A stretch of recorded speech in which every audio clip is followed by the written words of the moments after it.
What's going on, boys? It's Salted Neos here.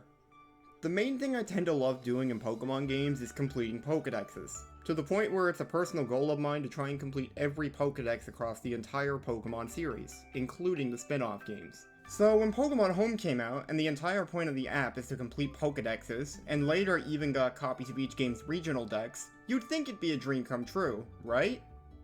Unfortunately, the 100%ing experience for Pokemon Home has some issues, and so I wanted to talk about them. This was originally going to be a The Jank of Pokemon Home-like video, but I realized how much of the notes were turning into these issues, so I think making that the main focus of this video is probably the better call.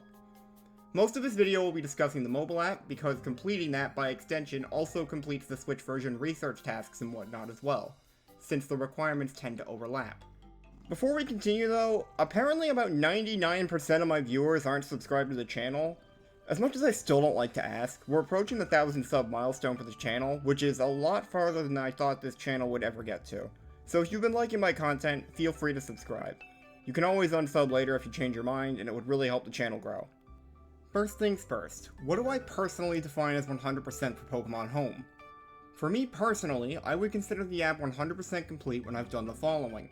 Complete the National Pokedex, including all forms, complete the Move Dex, complete the Ability Dex, register as many shiny forms as possible into the app, complete the Regional Pokedex for each game that the app tracks, and finally, complete the challenges that are present within the mobile app. I personally do not see the need to go and grab a Living Dex or whatever. I just want to see as many things checked off in the app's own checklist as possible. Okay, great. Those seem reasonable enough. So, what are the problems then? The move and ability dexes aren't super bad for now anyways. They're gonna be more problematic once you lose bank though. There was a video that my old QR code video got linked in that you can check out if you want to know which Pokemon, moves, and abilities you want to get before we lose bank. Click the iCard on screen or check the description for a link to that.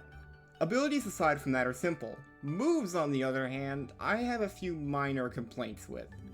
In particular, the moves Behemoth Bash, Behemoth Blade, Ice Burn, and Freeze Shock. Why I have an issue with these moves is because these moves only exist on forms which can't be deposited into Pokemon Home. For abilities which have a similar issue, simply depositing a Pokemon which would have that ability on the form which can't enter Home would be enough to get it. But depositing a Kyurem with Glaciate, or a Zacian, or Zamazenta which has Iron Head does not get the move in question registered. I know what some people are already commenting, just use Sketch you idiot, which yes, that does work, but it's still really annoying that they didn't make the moves register through those Pokemon. I caught this during editing, but this also applies to the moves for the Fused Calyrex forms, being Astral Barrage and Glacial Lance, so these moves must also be sketched to register them in the move dex. The National Pokedex is eventually going to have similar issues that the move and ability dexes get when bank closes. The video I mentioned before will cover the cases of that for you, so the National Dex gets a pass from me. The big issue there will be Spinda, but I'm sure someone out there will have a Spinda to trade you.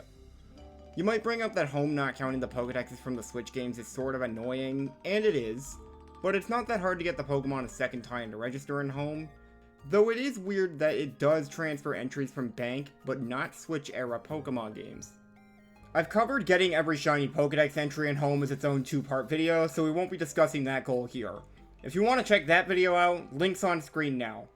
Only complaint I have here, aside from, getting every shiny, but that's a self-imposed challenge, but why doesn't the unregister filter work in combination with other filters in the Pokedex? It'd be pretty useful to see which shiny Pokemon I don't have registered yet, instead of making a spreadsheet to do so. I'll have the spreadsheet for this purpose in the description too, since it was made by myself and Altissimo. Where my biggest gripes start to emerge though, are regional Pokedexes. The thing about regional Pokedexes are that the Pokemon needs to have originated from the game in question. For the Switch games, that's not by itself too big of an issue. It also excludes the Mythicals or event-only Pokemon. Mothim might be an issue for BDSP or PLA's decks because they didn't account for the Mothim's invisible trash and sandy cloaks for the regional dexes. So if you evolve a Vermi into either of those two cloaks of Mothim, it won't count for either dex. Yes, by the way, this is a real mechanic. Mothim has cloaks too. Thankfully, the BDSP National Dex was excluded from this page of Pokedexes, because they knew Spinda and Nincada would make it impossible. You know what wasn't excluded from this page though? Go's regional Pokedex. Yeah, that's right, they put Go's dex here too. Now that's an issue for a few reasons, one of them being regional Pokemon. Unless you travel a whole lot, which most of us don't get that opportunity unfortunately, you're going to be forced to trade for those. We'll get back to why this is an issue in a second. The other thing about Go, though, is that some Pokemon are so unrealistic to get for yourself that if you do get them, unless you get like a male Salandit, you're probably going to want to keep them and go to evolve for that Pokedex instead. Which means you're probably also going to be stuck trading for these as well. Skiddo, for example, has only been released a single time in Go, for an in-person Go Fest, and has never been available since. That means the majority of us have never gotten a chance to get this Pokemon and need to trade for it.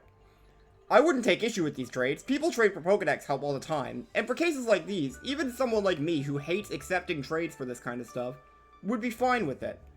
The issue though is, unless you're going to go to a bunch of trade forums, which personally I'm just not comfortable doing it, since I don't want to have to talk to a bunch of people about this, you're stuck with the home GTS.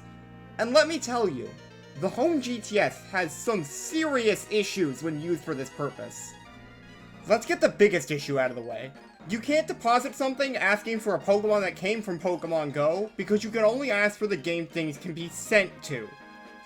This feature, aside from being used to get Pokemon in the Let's Go games, which you can't send Pokemon from later games back into, is completely useless. In fact, this feature creates more problems than it solves, because you can have people who want to troll and ask for impossible trades. There's a ton of instances where you can just ask for a regional variant or a form of a Pokemon from a later game, and asking that it has to be able to be sent to an older one. Like here's this one, asking for a Blood Moon Ursaluna that can be sent to Legends Arceus. It's impossible to fulfill this trade because the form doesn't exist in Legends Arceus, and the GTS will catch that and not let you trade any other Blood Moon Ursaluna for it. There's another impossible trade I see asked for occasionally, but it seems to be dying down, and that's for a female Terrapagos. Terrapagos is programmed to have a 50-50 gender ratio, so in theory this trade should be fine, but in practice the game actually gender-locked the only legal Terrapagos encounter to be always male, so you can't actually do these trades either. You might say the workaround is to ask for things like a level 11 to 20 Go-Goat, for example, as that can only exist if it's from Go. And sure, that does work in that situation, for Go-Goat, but that doesn't register Skiddo, so you're just stuck in the same issue again. This does work wonders for the legendaries though, most of those can't be obtained from level 11 to 20. If you're out seeking for Pokemon and you see one of the rare Go Pokemon deposited on the GTS, 9 times out of 10, you're gonna get one of these troll trades and have to ignore it. There's another issue at play too. What if, for example, I caught a Go Pokemon from my dex, that I caught, then transferred to a main series game and evolved it for the home regional dex, then sent it back to home? Congratulations! That Pokemon now looks identical to a Pokemon caught in the game you sent it to in order to evolve. So now, if you try and trade out that Pokemon to somebody else who needs it for their regional dex, they will be disappointed to see it's not for the game that it says it's from, because, you know, it's not, it's from Go. And like, even if they didn't want to add a Game of Origin filter to the GTS to avoid more impossible trades, which I still disagree with, because at least people would actually use this feature. Trust me, I see people asking for level 11 to 20 Pokemon all the time on the GTS to get Go Origin Pokemon. The other incredibly easy fix to this issue is just showing the origin mark of the Pokemon on the GTS in addition to the last game it was in. You know, the things that were created to make it easy to identify which games the Pokemon you're trying to trade for comes from. Seems like a good case to actually use that feature to make things slightly less infuriating. I don't think anyone actually cares which game the Pokemon was last in unless it was Let's Go, which not very many people are playing anymore. I don't ever see anyone deposit or ask for Let's Go Pokemon anymore, so I think those people can manage. I don't like that the Regional Dexes feature exists in Home, but then they did absolutely nothing to make it realistic to trade for these Pokemon using the app itself, despite one of them practically being impossible without global trading. And you know what? After all I just said, I haven't even gone into why the Go Regional Dex is still just impossible to complete. Yeah, there's still another issue. That other issue being that there's a ton of Pokemon in it currently that aren't possible to catch and go. I'm fine with the future-proofing for the remaining Gen 6 to 9 Pokemon in the Dex. We're probably going to be able to transfer in those Pokemon eventually, and I understand that the Home developers not wanting to keep up with which Pokemon have been released in Go, and update Home every time Niantic releases a Pokemon. The Pokemon I'm not fine being in here though are Spinda and Zygarde. These two Pokemon are not possible to transfer in from Pokemon Go, making obtaining their regional Dex entries impossible. I'm aware Poipole and Naganadel also have this issue right now. However, for those two, there's a real chance that this is just for the current season of Go, because Cosmog also had this issue during its own season, which was lifted once the season was over. Spinda's impossible because of the spot patterns not being handled the same way in Go as they are in the main series. You could just address this by saying, hey, the spot pattern on Spinda might change if it's transferred. Are you sure you want to transfer it? Or, just remove it from the Dex page altogether. Zygarde's a little trickier, though. The reason I suspect you can't transfer Zygarde is because you only get one per account. While that normally isn't reason enough, you can transfer Go Mythicals, for example, and even softlock quests because of it. You'd then permanently have the Zygarde cube in your Go inventory, which is then unusable. Maybe if we get a shiny Zygarde event, we'll finally be allowed to transfer one? Here's hoping. Finally, we're on to the last bit, the challenges. Unfortunately, I have issues here too. First of all, there are a few hidden challenges, which used to not be hidden until one update where they likely realized these challenges were a bit much. The hidden challenges are, move a Pokemon using Pokemon Bank, register Diancie from Pokemon X or Y, register Eevee brought over using Poké Transporter, and register Litwick being brought over using Poké Transporter. And finally, the really stupid one, register Pulverizing Snorlax. Register a Diancie from X or Y is also kinda dumb, but at least it's obvious what it's asking. But you're probably asking right now, what's Pulverizing Snorlax? Well, that's the funny part. Pulverizing Snorlax means evolving the Munchlax, which was only distributed as an event for early adopters of Pokemon Sun or Moon. It's the one that gets you the Snorlium Z in those games. So yeah, not only do you need to have gotten this very specific event Pokemon, which only existed for 3 months and required you had Sun or Moon during those 3 months, you need to have evolved it into a Snorlax after having kept it for all this time. Most people have not done all of those things at the same time. Using myself as an example, I love collecting event Pokemon, but unless I'm using it for competitive or very rarely my in-game team, I prefer to keep them either unclaimed or untouched. I know that's a me issue, but what isn't are the people who prefer to reset their save files to replay the games. A lot of those people are not going to care to have saved this random Munchlax from their save files. Would it really have been too much to ask that this be register a Snorlax from Alola? At least people would be able to actually do that. The other challenges I take issue with, though, are the ones asking for specific Pokemon from specific games. Like, for example, register Venusaur from Pokemon Fire Red or Leaf Green. Again, you can't use the GTS to help with these sorts of challenges because you can't see where the Pokemon came from. You can't check their summaries either. Most of the challenges like this are tame, of course barring the ones that require you to get Pokemon from the DS or GBA games and transfer them through multiple services. But unlike the event ones though, at least you can actually do them still without hacking. Then again, all Pokemon games have gotten so expensive that you're trading for these Pokemon if you don't already have those games. Register Pikachu wearing a hat might become an issue when Bank closes down too, but for now you can claim the QR event in the Ultra games for this challenge to get Partner Cat Pikachu. Apparently some Cat Pikachus can't be traded through friend trades in Pokemon Home for some reason. There's one challenge that I only caught that I missed because I got tagged on Twitter about it by Pikmin Master. That apparently is one of the worst, if not the worst one overall. The 20-person room trade challenge. I can see why this one would be a problem, but I just assumed it couldn't be nearly as bad as, say, 30-person FunFest in Black and White 2 because it's online trading, right? 30-person FunFest being local only is the sole reason I had to make the compromises I made back in the old Metal Rally series, and I also figured that surely there was going to be a place to go to finish this challenge.